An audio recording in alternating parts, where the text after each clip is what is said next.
मेरे गदाधारी भीम, शांत शांत शांत। इधर बैठ तू, इधर बैठ, आराम से बैठ। इतना गुस्सा? तूने देखा ना, उसे सब कुछ जानबूझ के किया। जानता हूँ उसे, मुझे क्या लेना देना उससे।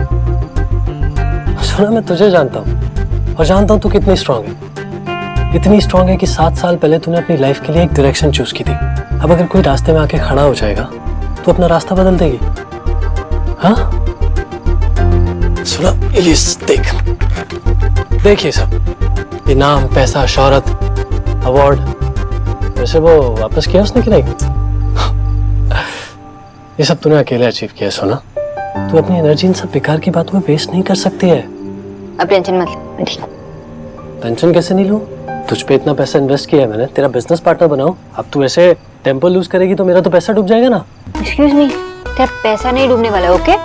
फिर ठीक है, फिर तू कर गुस्सा। ऑन अ सीरियस नोट, मैं तेरे बिजनेस पार्टनर से पहले हम योर बेस्ट फ्रेंड, और मैं तुझे इन बेकार की चीजों पे अपनी एनर्जी वेस्ट नहीं करने दूंगा। Got it? Got it. अगर तू नहीं होता ना तो मैं ये सब नहीं कर पाती। पिक्चर देख के आई है क्या? नहीं तो क्यों? यार इतनी फिल्मी बातें तू लाती कहाँ से है? लेकिन क्लाइंट भी गया। अरे बाबा, तेरा क्लाइंट कहीं नहीं गया, मैं उसे वापस लेके आऊंगा, आई प्रॉमिस यू। लेकिन अभी तू प्लीज घर चलना, मुझे बहुत तेज भूख लगी है। नहीं तू चलना, चलना, चल चल चल, ये ले बैग, चल चल। सब अब बुरा ना माने तो आपसे एक बात पूछूं? ये सोनाक्षी मैम के साथ कौन है? कोई क्लाइंट है या फिर कोई फ्रेंड? मुझे क्या पता, बस ये जानता हूँ कि उसका नाम जतिन। हाँ, लेकिन अगर तुम पूछ ही रहे हो तो एक काम करो, तुम ही पता करो इस आदमी के बारे में कि ये कौन है। अगर पता लग जाए तो मेरे साथ भी गॉसिप शेयर कर लेना।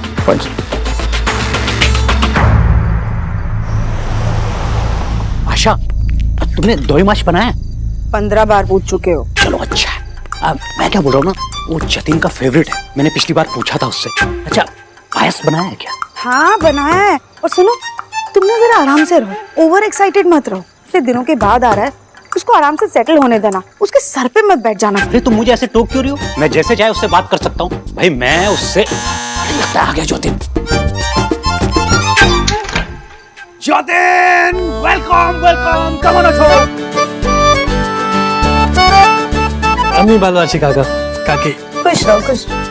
आप सब लोग कैसे? बहुत अच्छे। चलो खूब भालो। दादी। अरे अरे, ये क्या कर रहे हैं ज्योति? मुझे तो हक कर सकता है। अब हमारा इतना तो बॉन्डिंग हो गया। माँ क्या कर रही हो? थक गया होगा वो। अरे ठीक है, बैठ बैठ बैठ। जी काका। लेकिन तुमने इतनी देर क्यों लगाई? माँ और सौरभ के साथ क्यों नहीं है? काकी, मैं एयरपोर्ट से सीधा सोना के पास चला गया था, इसने इतनी देर लगा दी ना, इतना बोर किया मुझे। मैं काकी, आप मुझे जल्दी से 2 माछ खिला दो, वरना ये मुझे खा जाएगी। अरे ज्योतिन बेटा, लगेज कहाँ है तुम्हारा? बाबा वो ड्राइवर ले आ रहा है। ये होटल में रुकना चाह रहा था। बेटा ये तुम्हारा घर है, वी आर फैमिली। कैसी बात कर रहा है? नहीं काका। No no no. अरे बेटा, तुम सोना के सिर्फ दोस्त नहीं हो, तुम उसके बिजनेस पार्टनर भी हो। अब मेरे लिए तो बेटा तुम मेरी बेटी जैसे हो। हाँ, बस थोड़ा राउंड नहीं हो। Thank God. बेटा तुम कहीं नहीं जाओगे, तुम यहीं रहोगे। डन है। काका, मैं कहीं नहीं जा रहा हूँ, पहले से ही ऑर्डर मिल चुका है मुझे। तेरे यहाँ रहने से मुझे तो मिष्टी खाने को मिल जाएगा। सही कहा माँ, बिल्कुल सही कहा, क्योंकि यहाँ पे ज्योतिन की बात कोई टाल नहीं सकता। विजय, अरे बेटा, कमरा तो दिखाया नहीं। जी काका। तो कब तक चुप रहती मैं भैया? आखिर मैंने कल मेरे मन की बात देव को कह ही डाली। मैंने उसे कह दिया कि यूं अकेले रहकर वो मुझे सजा दे रहा है। देव ने क्या कहा? कुछ भी नहीं भैया, आप ही मुझे बताइए, अगर मैं चाहती हूँ कि मेरे बेटे का घर बस जाए, वो दोबारा शादी कर ले, तो क्या मैं गलत हूँ? मेरे जाने के बाद देव का क्या होगा? उसका ख्याल कौन रखेगा? ईश्वरी, ना तो तू अभी मरने वाली है, ना ही देव कल शादी कर लेगा। जब तूने उसे कह दिया तो ठीक है, वरना वो भी शादी करने वाला है। जब उसका मन होगा तो मान जाएगा। पर भैया ये ईश्वरी, देव बदल जरूर गया है, लेकिन है तो वो तेरा ही बेटा। वो अपनी माँ को सजा नहीं देगा। हाँ भाई। बिजॉय, की करछो तुम्हें लगता है उसे समझ में नहीं आ रहा होगा। समझ में आता है तो अच्छी बात है ना। मैं तो अपनी बेटी को सेटल करना चाहता हूँ, वो भी एक परफेक्ट बंगाली लड़के के साथ, और तुम होगे। धीरे बोलो, सुन लेगा। अरे सुन ले तो अच्छा ही है। मैं तो जतिन से बात करने ही वाला हूँ, बस। तुम्हें लगता है शोना की लाइफ इजी रही है? नहीं, हमें उस पर कोई भी डिसीजन थोपना नहीं है, इतनी जल्दबाजी नहीं करनी है। हमें उसे थोड़ा सा टाइम देना है बिजॉय। क्या थोपना है? शोना की जिंदगी एक बार पहले ही खराब हो चुकी है। मैं अपनी बेटी की जिंदगी को सुधारना चाहता हूँ और इसमें तुम्हें मेरा साथ देना चाहिए। सुनो, तुम शोना को कन्विंस करोगे शादी के लिए, बस।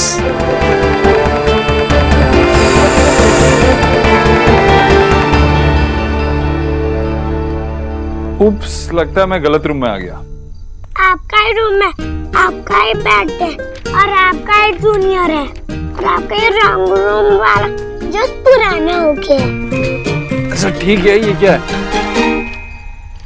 ये मेरा नहीं है, रिचार्ज में बच गया। पुराना क्या एक्सपेंशन में चेंज हो गया, और सबको लगता है हमने 10 आफ्टर 10 मिली। ये तो बहुत क्यूट है। आप पुराना क्या एक्सपेंशन को क्यों नहीं बोल सकते? अच्छा बाबा नहीं बोल रहा है क्यूट।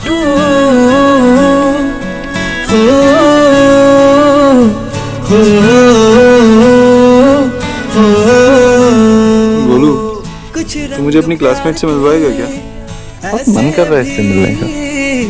कुछ रंग प्यार गोलू, के ऐसे भी।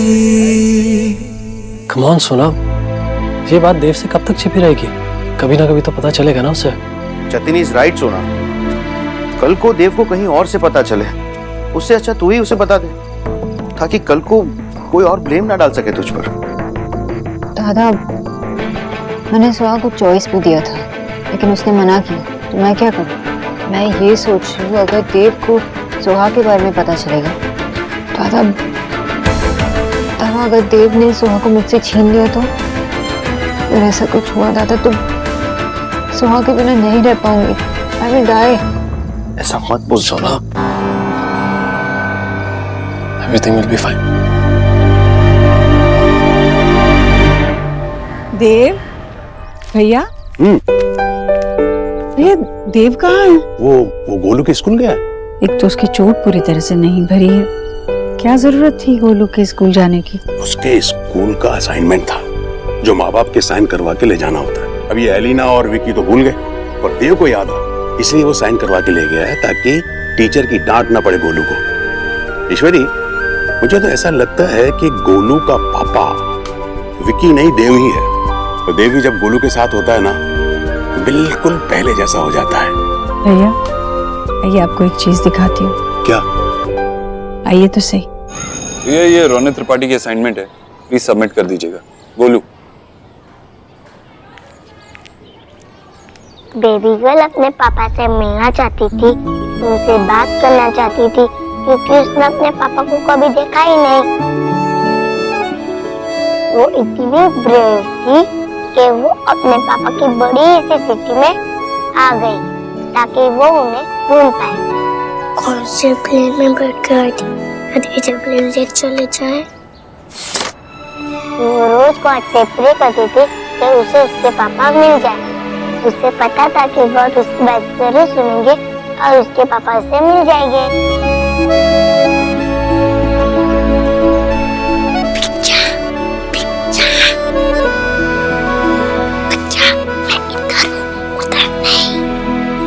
और एक दिन बेबी गर्ल को उसके पापा मिल गए। उसके पापा उससे मिलकर बहुत खुश हुए। बेबी गर्ल ने कहा, पापा बहुत लकी हो, मैं आपसे गुस्सा नहीं हूँ। सोचिए अगर मैं वैसी बेटी होती तो।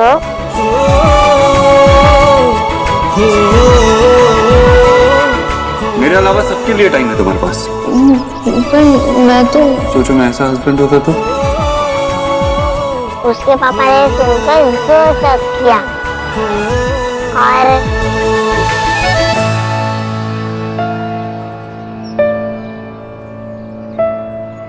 क्या हुआ सुहाना, तुम रुक क्यों गई?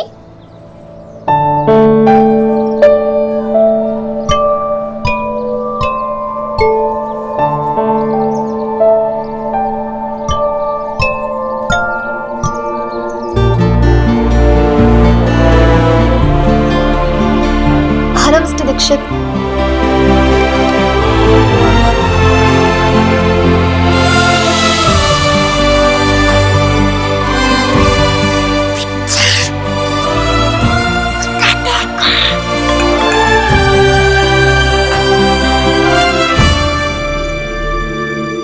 सर जतिन के बारे में सारी इन्फो मिल गई है।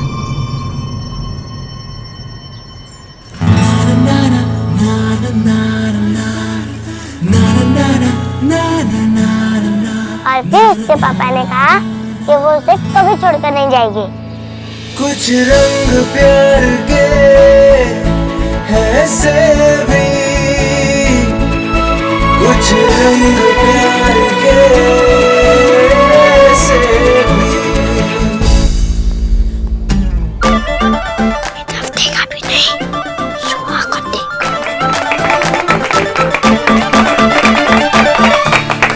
ईश्वरी, ये क्या है? यादों का छोटा सा संदूक। अभी तक तू यादों को संजोए बैठी है। मेरी यादें नहीं भैया, देव की। बच्चे तो सब कुछ फैला कर चल पड़ते हैं, माँ संभाल कर ना रखे तो क्या करे। ईश्वरी, तूने अब तक ये संभाल कर क्यों रखा है, यही कहना चाहते ना। जब इन्हें पहनने वाला, इनसे खेलने वाला कोई आया ही नहीं तो इन्हें संभाल कर रखने की क्या जरूरत। पर वो आया तो था, मेरे सपनों में ही सही, पर आकर उसने मुझे छुआ तो था। मेरे कानों में उसकी किलकारियां गूंजी थी भैया। उसके आने के सपने भर से ही हम सब कितने खुश हो गए थे ना। तो इतना दर्द क्यों लेती है? दर्द नहीं है भैया, ये तो मेरी उम्मीद है। इतने सालों से मेरे जीवन में सूखा पड़ा है, इन्हें देखती हूँ तो लगता है शायद किसी दिन बारिश हो जाए और सब कुछ हरा भरा हो जाए। लेकिन कैसे? देव तो अब भैया ये देखा, याद है ये जब मेरा देव पैदा हुआ था तब मैंने उसकी नजर उतारने के लिए ये धागा उसके हाथों में बांधा था। अभी तक संभाल के रखा है मैंने। सोचा था कि ये देव के बच्चे के हाथ में बांधूंगी।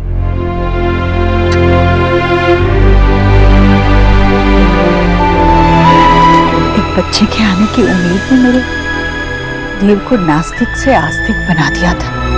भगवान के आगे सिर झुकाने लगा था। उसने सोचा कि भगवान ही कोई चमत्कार कर दे और सोनाक्षी की कोख भर जाए। 4 दिन के लिए टूटा ही सही, मेरा देव पापा बन गया था। हम सब कितने खुश थे, आपको याद है ना भैया। और फिर सोनाक्षी चली गई। देव और सोनाक्षी का अगर बच्चा होता तो उस बच्चे पर इस घर का, हम सब का एक प्यार भरा अधिकार होता, पर वो वक्त ही नहीं आया। सोनाक्षी ने सिर्फ देव से रिश्ता नहीं तोड़ा, हम सबकी उम्मीद ही तोड़ी। हमारी खुशियां लेकर चली गई। सर आप प्ले नहीं करेंगे? मेरा जब मन आएगा करूंगा।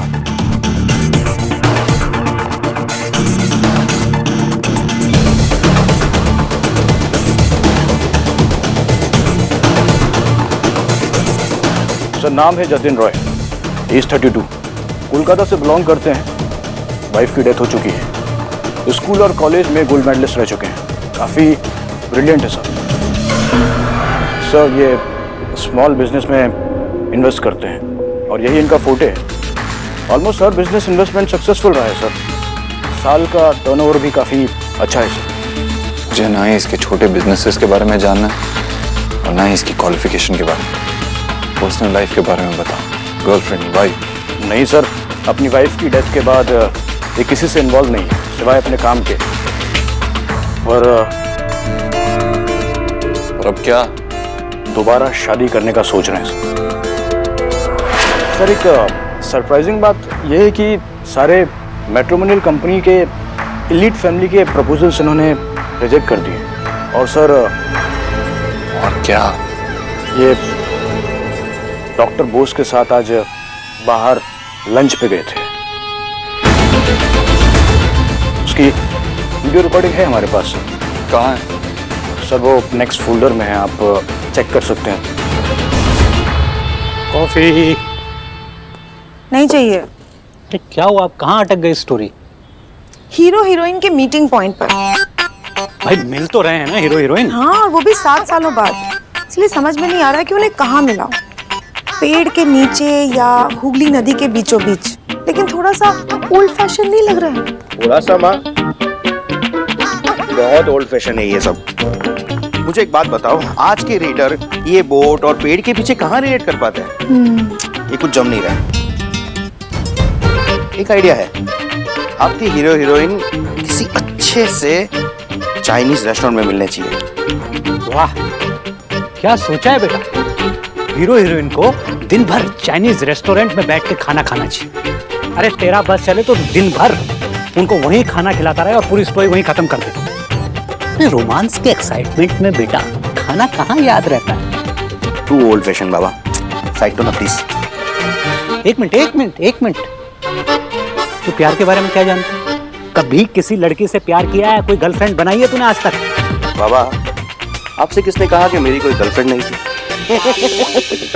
माँ बाबा को बताओ कि जेंटलमैन नेवर टेल्स। इसमें हंसने वाली क्या बात थी? अच्छा बेटा बताओ, क्या है तुम्हारी गर्लफ्रेंड का नाम? चाउमीन या स्प्रिंग रोल?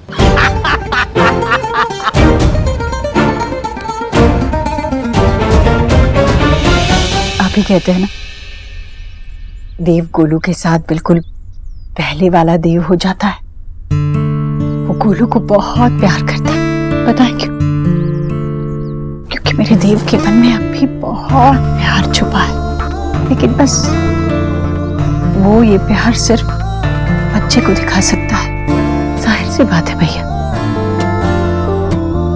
देव जिंदगी में कभी ना कभी बाप बनना चाहता है। आपको याद है जब एलिना पहली बार गोलू को लेकर अस्पताल से घर आई थी तो देव ने क्या किया था? माँ देखना कौन कर रहा है। चल अब खड़ी क्या कर रही है? जल्दी जल्दी आरती कर।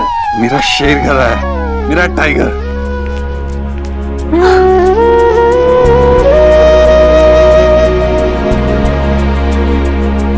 देव बेटा, अब एक्स गरीब की बेटी को भी गोद में लेने देना उसे। अरे लेकिन मामी जी, आपके पास आना तो चाहिए ना।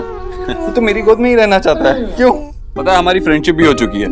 तू मेरा छोटा भतीजा है तो तेरा नाम जूनियर। यस, तो इसी बात पे फिर सेल्फी हो जाएगा। देव भाई, सेल्फी के लिए तो मेरी गोद में आ सकता है ना? अच्छा ठीक है, ये आराम से गर्दन संभाल, बच्चे की गर्दन नाजुक होती है। आई नो भाई, लेकिन आपको कैसे इतना कुछ पता? मैंने अरे कॉमन सेंस है, बच्चों की गर्दन नाजुक होती है, सबको पता होता है। वैसे भी निक्की को मैंने बचपन में पकड़ा है ना। क्या हुआ? भैया मैं जाती हूँ। कहाँ जा? मुझे देव को देखना है। मैं देव के ऑफिस जाती हूँ। अभी अचानक? मेरा देव सिर्फ मुझसे दूर नहीं हुआ है भैया, वो खुद से दूर हुआ है। वो अपने बच्चे के लिए तरस रहा है और मैं अपने बच्चे के लिए। मैं जाती हूँ।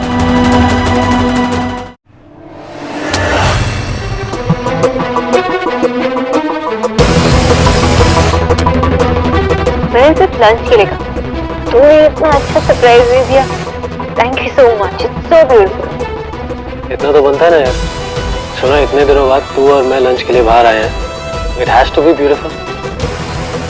अच्छा चल, तू इतनी तारीफ कर रही है तो तुझे एक बात बता दूं, ये रेस्टोरेंट ना सिर्फ हेल्दी सर्व करता है, तो इस बात के तो एक्स्ट्रा पॉइंट्स मिलेंगे मुझे। Of course, health is wealth. और इस बात के भी एक्स्ट्रा पॉइंट्स मिलेंगे कि यहाँ पे भीड़ नहीं, इनफैक्ट कोई भी नहीं है। ये रेस्टोरेंट चलता भी है ना? सुना, तू ये सोचती है मेरे बारे में? आप सैड यार।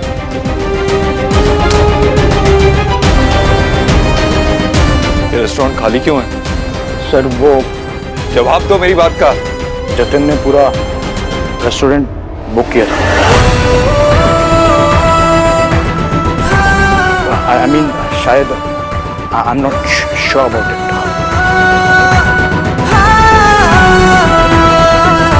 इट्स ऑसम, पर पूरा रेस्टोरेंट आपने सिर्फ हमारे लिए बुक किया? ये सब कुछ मैंने नहीं किया है। तुमने नहीं किया तो किसने किया? मैंने किया ये सब कुछ।